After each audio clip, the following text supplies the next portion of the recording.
Hi friends, उम्मीद जीत की class में आपका स्वागत है।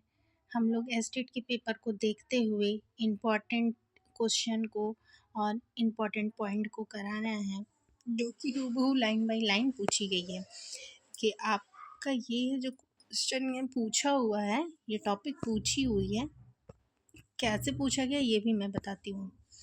ये आपका पूछा है कि मतलब WHO के अनुसार परिभाषा, तो भावनात्मक मनोविज्ञान रूप से स्वस्थ होने की वह स्थिति है जिसमें व्यक्ति अपने संज्ञानात्मक भावनात्मक क्षमताओं का उपयोग करने, समाज में कार्य करने, जीवन की रोज़मर्रा सामान्य मांगों की पूर्ति करने में सक्षम होता है। तो इसमें देखा कि इसमें क्या जो कहा गया है परिभाषा में, तो इनमें क्या चीज़ नहीं है या क्या चीज़ें शामिल है।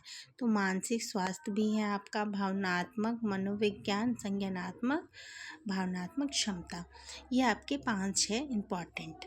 ठीक है कि मानसिक स्वास्थ्य को भी शामिल किया है, भावना को भी, मनोवैज्ञानिक को, संज्ञानात्मक को, भावनात्मक को भी शामिल किया गया है।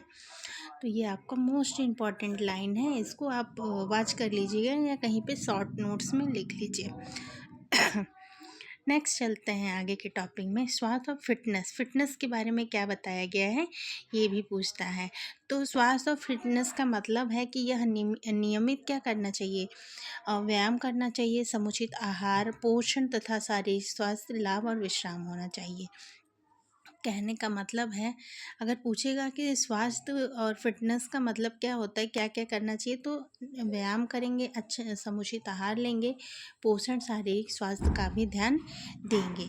ठीक है, और इसमें ये चीज़ें आप ये सब हल्का सा सरसरी निगाहों से पढ़ लीजिएगा। ठीक, समान स्वस्थता, स्वास्थ्य तथा स्वास्थ्य कल्याण और विशिष्ट स्वास्थ्य, खेल, व्यायाम के विशिष्ट पहलुओं को निष्पादित करने की क्षमता पर आधारित है। ठीक, शारीरिक स्वास्थ्य के रखरखाव का अर्थ हृदय, रुधिर, वाहिकाओं, फेफड़ों, मांसपेशियों, ये सब में आपका इम्पॉर्टेंट ये वाली लाइन है, यहाँ से यहाँ तक लाइन इम्पॉर्टेंट है आपका। और ऊपर में जो बताया कि आपका ये देख लीजिएगा, आपका ये इम्पॉर्टेंट है, ये लाइन यहाँ से मानसिक स्वास्थ्य, भावनात्मक, मनोवैज्ञानिक, संज्ञानात्मक भाव। ठीक, नेक्स्ट पॉइंट की तरफ चलते हैं। नेक्स्ट है संतुलित आहार की योजना बनाने में आधारभूत खाद्य वर्गों का उपयोग।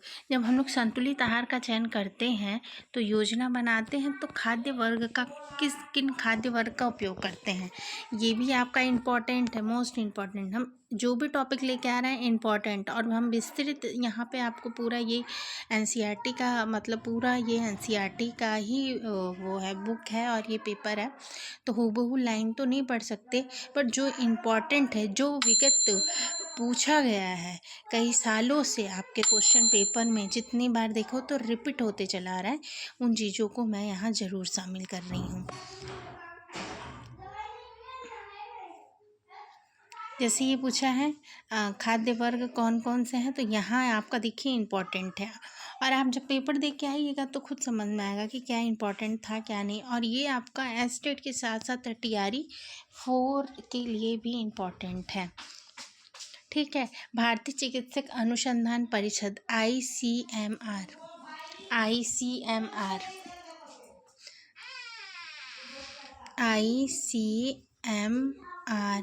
इंडियन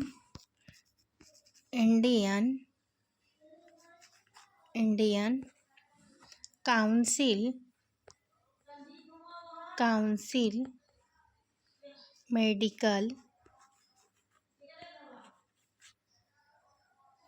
मेडिकल रिसर्च ICMR का फुल फॉर्म है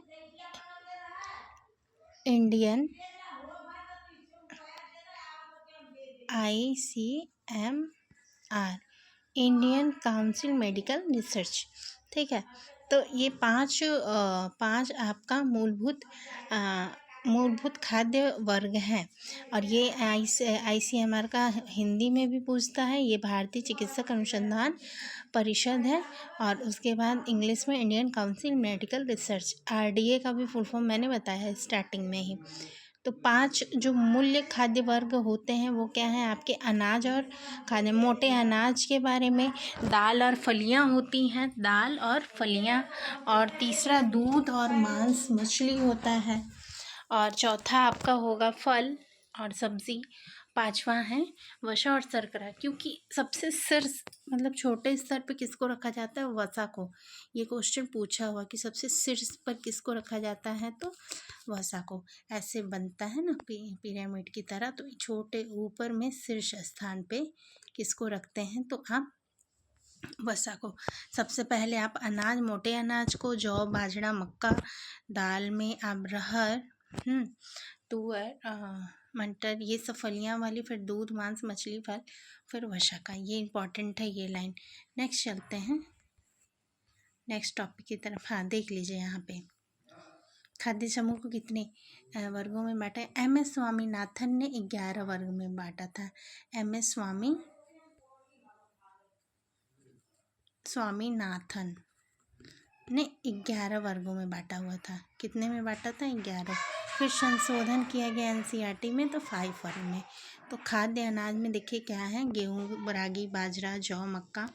इसमें मसूर, उड़द दाल में हाँ प्रोटीन, और इसमें क्या क्या पाया जाता है ये भी चीज़ दिखाया गया है। ये देख लीजिए सरसरी घास से किसमें क्या क्या चीज़ें पाई जाती हैं, ये चीज़ें। ठीक,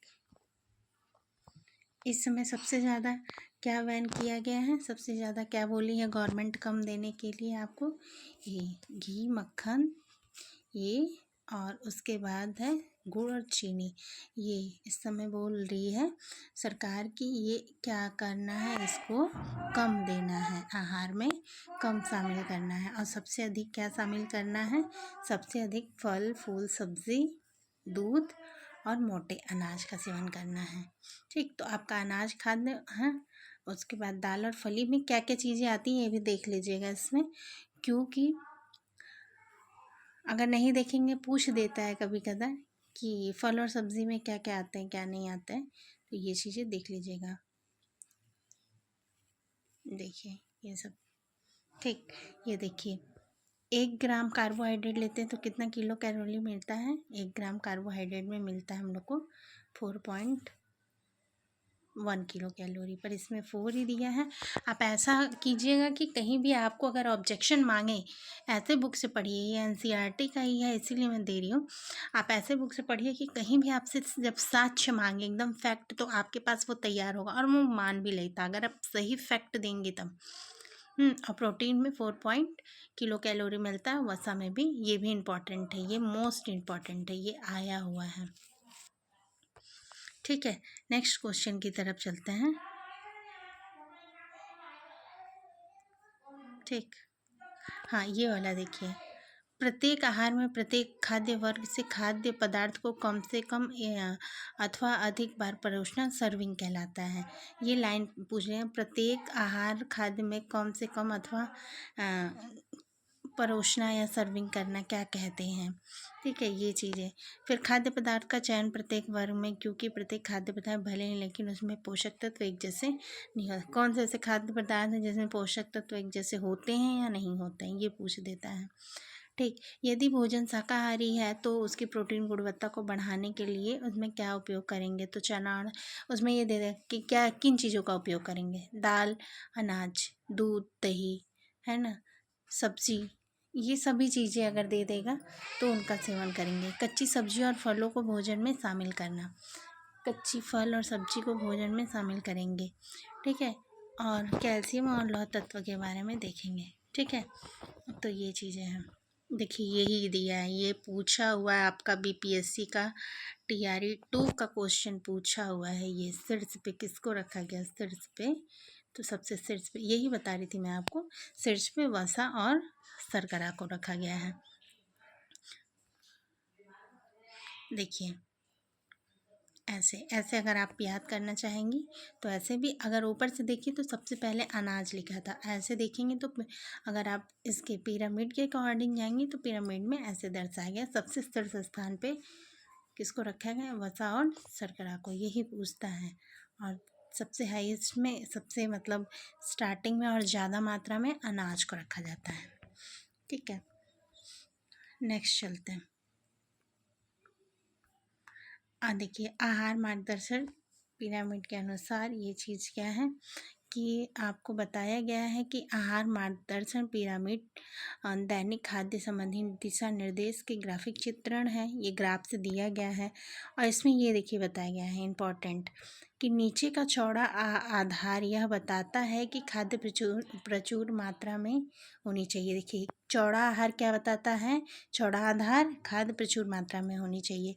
साग सब्जी जो होती हैं उनके अगले स्तर में उनके दर्शाता है कि ये कम खाद्य से कम प्रधानता है। दूध, मांस, मछली छोटी पट्टी है। ठीक है, और इसमें देखिए दिया हुआ है अत्यधिक वसा और कोलेस्ट्रॉल के बगैर वसा तेल मिठाई शिखर पर है, शीर्ष पर है। मतलब इसको बहुत कम, जिसका जो शीर्ष पर है उसका प्रयोग कम किया जाता है। यही मैं आपको बता रही थी।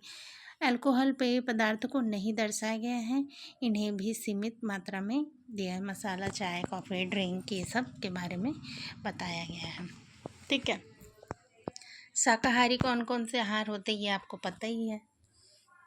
शाकाहारी कौन कौन से आहार होते हैं ये आपको पता ही है। सब्जी, फल, बीज, सूखे मेवे, सभी चीज़ें, कैल्शियम वगैरह। ठीक, किशोरावस्था में यहाँ से भी तो क्वेश्चन आते हैं। किशोरावस्था के पर यहाँ पे बुलिमिया, एनोरेक्सिया नर्वोसा। बुलिमिया वो बीमारी होती है जो खा के वॉमिटिंग करती हैं, जो किशोरावस्था में खा के क्या करती हैं लड़कियाँ? उल्टी वॉमिटिंग करती हैं। और ये है बुलिमिया, ये भी पूछा गया है, बीपीएससी का क्वेश्चन है बुलिमिया। और एनोरेक्सिया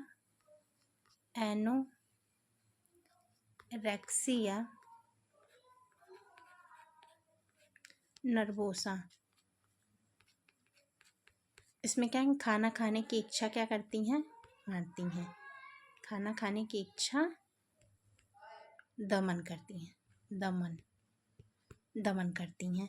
ये चीज़, ये भी इम्पॉर्टेंट है, मोस्ट इम्पॉर्टेंट है ये कि कौन कौन सी बीमारी। तो किशोरावस्था के स्वास्थ्य गुणवत्ता में स्वास्थ्यवर्धक भोजन खाना महत्वपूर्ण है। किशोरों की पोषण संबंधी आवश्यकता अत्यधिक विभिन्न है। यौनावस्था से आरंभ में देखिए दिया है कि खान पान से संबंधित अच्छी आदत के भविष्य में मोटापा सोचती हैं, डर लगता है उनको कि हम मोटे ना हो जाए। एक्चुअल में इस एज में जो किशोरावस्था होता है लड़कियां अपने आप को मेंटेन रखती हैं। पोषक तत्व अंतर्ग्रहण अध्ययन से पता चले किशोर को निर्धारित मात्रा में, कम मात्रा में विटामिन ए और कैल्शियम की संभावना रहती है। वर्तमान में इसका क्या है कि 2 भोजन के बीच में खाने की आदत अक्सर चिंता दे जाती है। ठीक है, तो इसमें बताया गया है आपका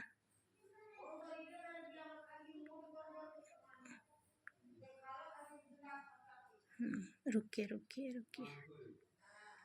जस्ट वेट।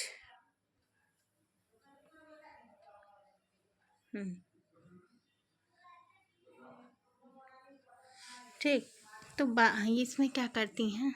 डाइटिंग वगैरह करती हैं। इसमें यही है, पूरे इसमें यही दिया है कि डाइटिंग वगैरह करती हैं। उनको चिंता होता है कि कहीं हम मोटे ना हो जाए। भोजन में अनियमितता और एक बार भोजन ना करना। ठीक है, फिर खाना ना खाना, घर से बाहर रहना। लड़कियाँ जाती हैं तो लंच बॉक्स नहीं लेके जाती हैं, डाइटिंग पे रहती हैं। सुबह खाएंगी, दोपहर में नहीं खाएंगी। तो इससे क्या, जो बची हुई कैलोरी है वही उनका क्या होता है, स्पेंड होता है। और वो लोग फास्ट फूड पे ज़्यादा वो करती हैं। ठीक, लड़कियाँ। किशोर में मोटापा एक गंभीर समस्या है, इसलिए वो डाइटिंग पे रहती हैं। देखिए, रुकिए, आपको मेन इम्पॉर्टेंट कहाँ है वो मैं आपको दिखाती हूँ कि उससे क्वेश्चन पूछा गया है एकदम लाइन बाय लाइन।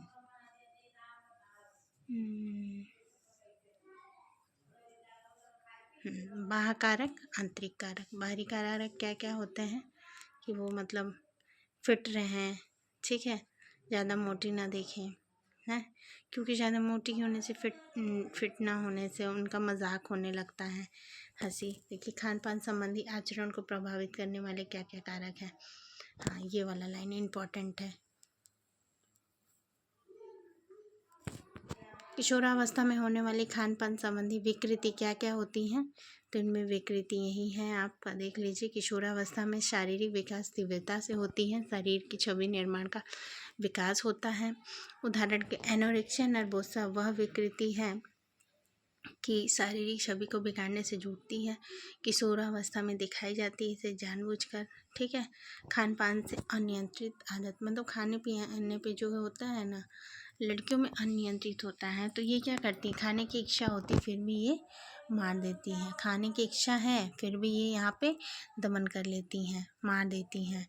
और एनोरेक्सिया नर्वोसा हम जैसे उदाहरण दिया है कि एक सोनम नाम की लड़की है, वो अपना परफेक्ट शरीर चाहती है, ठीक है, इसलिए खाना लगभग बंद कर देती है, खाना ही नहीं खाती, मतलब अपनी इच्छा दबा लेती है। इसके कहने का मोटिव यही है, ध्यान दीजिएगा, यही लाइन है आपका। रुकिए,